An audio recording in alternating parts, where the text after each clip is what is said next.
تصميم البوهو، وده تصميم بيجمع ما بين الألوان الطبيعية والنمط العشوائي والأساس المريح.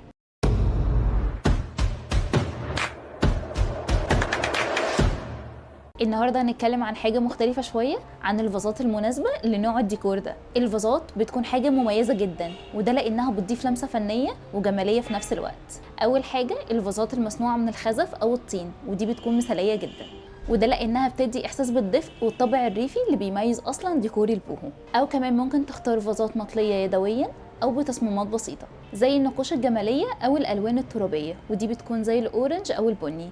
الفازات اللي بيكون ليها شكل عضوي او بيكون فيها تفاصيل غير منتظمه بتكون مناسبه اكتر للديكور ده، وده لان البوهو بيعتمد على العشوائيه والجمال الطبيعي. ولو حابب تضيف لمسه مختلفه شويه ممكن نختار الفازات الزجاجيه الملونه، او ممكن نختار فازات معدنيه زي النحاس او البرونز علشان تدي لمعه وتكسر البساطه شويه. وبصفه عامه فازات البوهو بتكون جزء من تناغم الالوان والانماط في المكان، وبتضيف كمان احساس بالراحه والحريه.